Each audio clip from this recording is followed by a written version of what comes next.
Phase 2 is where we're triggering the prefrontal cortex, right? This is a purely human part of the brain. So this is where our human homeostasis is. I'll talk in future sessions, especially as we go into science behind miraculous healing. And if you take some of the more advanced classes, I'll talk about the potential future brain function of humans. But right now, it's really about breaking out of the primal function. We need to do that before we can get into advanced brain function. We need to break the primal pattern of fight or flight and rest and digest. So to do that, we are going to do practices that specifically trigger the prefrontal cortex. Learning new things. This is the part of our brain that where we're in a learning state. You can learn anything, but you have to be bad at it. Or it doesn't count. If you're good at it, it's phase 1.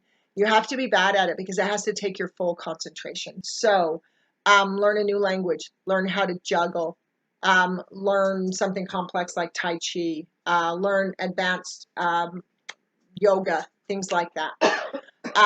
The second thing is, besides learning something new, is go someplace new. This is why vacations make us feel better, because the brain processes information differently when things are unfamiliar. Now you can hear that here's fight or flight, rest and digest, safety is in familiarity, right? But in humans, especially at 7.5 billion people, where nothing can stay the same, safety is in adaptability.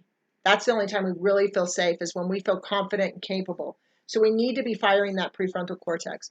So going new places, an easy way to do this is take different paths to and from work or places that you go on a regular basis.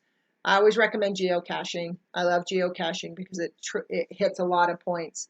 For people who don't know, that's spelled GEOCACHING. You can look it up online, but it's basically where you get GPS coordinates and go to a location and find a box, and people who have been there have signed it and left things. You can take trinkets, leave one, take one type of thing. It's a lot of fun. It's a lot of fun, and it's triggering connection to community, right? It's connecting to other people. The strongest placebo effect in humans is other human connection. This is why a lot of practices like acupuncture and things like that are actually more about human connection than they are where the needles go. So that's why things even like massage, energy work like that, things that connect us, touch, non-sexual, intimate touch from people is really powerful placebo effect in humans. So going someplace new. The other thing that I recommend is non-dominant handwork.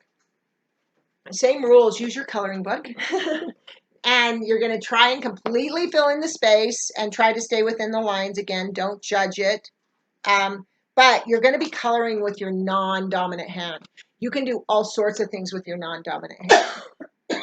Lock and unlock doors. Try brushing your teeth. Maybe just not a good one for that. Also, you can look things up online. Anything that fires the prefrontal cortex.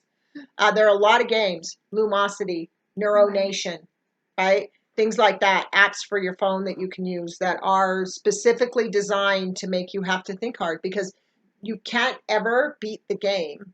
The games just get harder and harder the better you get at the game. This is a good thing too that you can do with puzzles, making them more complicated. So for example, for me, I played Sudoku to overcome insomnia by this exact practice, but I'm so good at it, I can pretty much do it in my sleep now, because it's just a system I follow now. So I would use Sudoku in phase 1 because I'm good at it. Crosswords, I'm horrible at. I never think of the clue the way the person who wrote the clue. I'm thinking verb, they're thinking noun. I mean, my brain doesn't work the same way. And I'm horrible at trivia. That's not the brain I have. My brain is strong in cognitive function, but non-critical memory, it just disposes of. And so so crossword puzzles are really hard for me, but when I do them, I know I'm working the brain and I don't judge myself. I'll go to the back of a crossword book and get a clue, and I go, okay, I just learned that thing. I didn't know what that clue was, but I just learned something. I may not retain it, but I learned it, right? But I want to do the thing that's hard in phase 2. Other things are exercise. So you can do more strenuous exercise here. I do recommend, if you have anxiety, don't do cardiovascular exercise. because you're reinforcing the overproduction of adrenaline. Every single time you have a panic attack, an anxiety attack, you're having a cardiovascular workout. And so to reinforce that is just causing more damage to the body. It's better to stay away from it until you can control your brain chemistry. If you suffer depression, do more cardiovascular. You're not having enough epinephrine release. Okay, so again, phase 2 is consciously engage with thoughts, feelings, emotions, sense of self, and be able to enter and maintain a centered state at will.